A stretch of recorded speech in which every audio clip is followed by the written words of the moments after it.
दोस्तों, आप लोगों का मेरे YouTube चैनल पे फिर से एक बार स्वागत है। मैं CRK शुक्ला आपके लिए एक नया वीडियो लेके आया हूँ इनकम।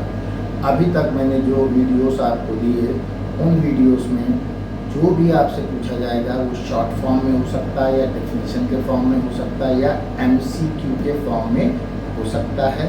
तो ये आप लोगों के लिए बहुत ज़रूरी है कि आप जो मेरे पिछले वाले वीडियोस हैं उनको आप लोग ध्यान से सुनते रहें।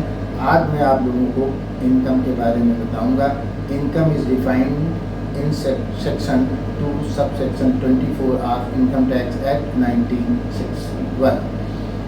नाउ नेक्स्ट पॉइंट इज कि income is also defined in entry 82 list 1 Schedule 7.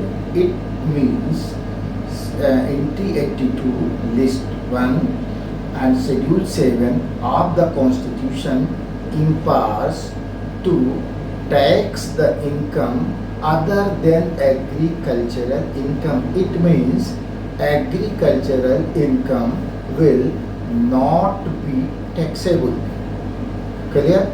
Next point हम लोग आते हैं कि income is a periodical return which may be in monetary or non-monetary, or it may also be called that income may be in cash or kind. When income is in kind, its valuation would be made as per the income tax rules prescribed for valuation. Means when income is in kind, अगर kind में है तो its valuation would be made as per income tax rules. अब कोई ये कह सकता कि इस इनकम या जो काइंड में इनकम मिली है इसके लिए वैल्यूएशन रूल नहीं बने, तो आप लोग क्या करेंगे, इसकी मार्केट वैल्यूएशन करेंगे या मार्केट के हिसाब से इसका वैल्यूएशन किया जाएगा जो आपको काइंड में मिलता है। अब तर्क करने वाले ये भी कह सकते हैं कि अगर उसकी मार्केट वैल्यू ही ना दी हो तब उसका वैल्यूएशन कैसे करेंगे, तो फिर वो आपकी इनकम में नहीं आएगी, फिर वो ब्लेसिंग्स में आ जाएगी, फिर हो जाएगा आपको किसी ने काइंड में आशीर्वाद दे दिया तो उसकी कोई वैल्यू नहीं होगी। तो कंक्लूजन हमारा ये निकला कि if income is received in kind, then its valuation will be as per prescribed rule or as per market value. Next point हमारा इसमें आता है कि if income is received in cash, अगर इनकम कैश में रिसीव की जाती है then its valuation will be as per normal course. Next rule हमारा जो बना हुआ है वो खाली किसके लिए बना है, when income is received in kind. तो kind में as per rule और as per market value. Income हमारी है वो may be of recurring nature, तो इनकम मोनेटरी भी हो सकती है और नॉन मोनेटरी भी हो सकती है। नॉन मोनेटरी को हम लोग काइंड में बोलते हैं। नेक्स्ट हमारा आता है कि इनकम ज़्यादातर रिकरिंग नेचर की होती है। ये ज़रूरी नहीं है कि इनकम रिकरिंग नेचर की ही हो, मे बी तो नॉन रिकरिंग नेचर की भी हो सकती है, provided it should be taxable as per income tax law. Next point हमारा इसमें आता है कि income increases wealth.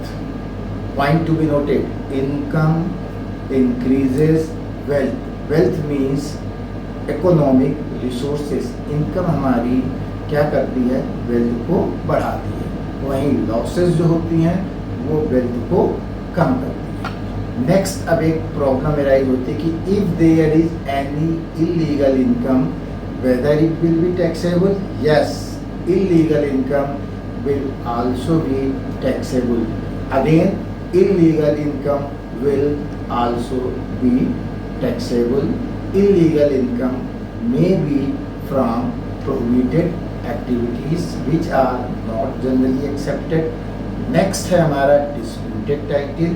If there is any disputed title, then income arising from disputed title will also be taxable in the hands of the person who is receiving the income. तो आज के video में हमने आपको income के बारे में कुछ बताया, तो उसको मैं समराइज कर लेता हूँ। इनकम हमारे दो पार्ट में अभी तक डिफाइन की गई है। अभी तक जो वीडियो में, नेक्स्ट वीडियो इस पे 3 और आएंगे जिसमें इनकम को मैं अलग अलग क्लासिफाई करूँगा। आज इनकम का इंट्रो पार्ट है, तो इंट्रो पार्ट में आप लेंगे entry 82 list 1 schedule 7 as per income tax act section 2 subsection 24। Income में भी रिकरिंग और नॉन रिकरिंग, इनकम में भी मॉनेटरी और नॉन मॉनेटरी, इनकम में भी इलीगल, इनकम में भी डिस्प्यूटेड। तो दोस्तों आज के लिए इतना ही। नेक्स्ट वीडियो में पार्ट 2 में मैं इनकम के बारे में आपको और ज़्यादा बताऊंगा और कुछ केसेस भी डिफाइन करूंगा। तब तक के लिए धन्यवाद। आप मेरे चैनल को लाइक, सब्सक्राइब और शेयर करते रहें। Thank you.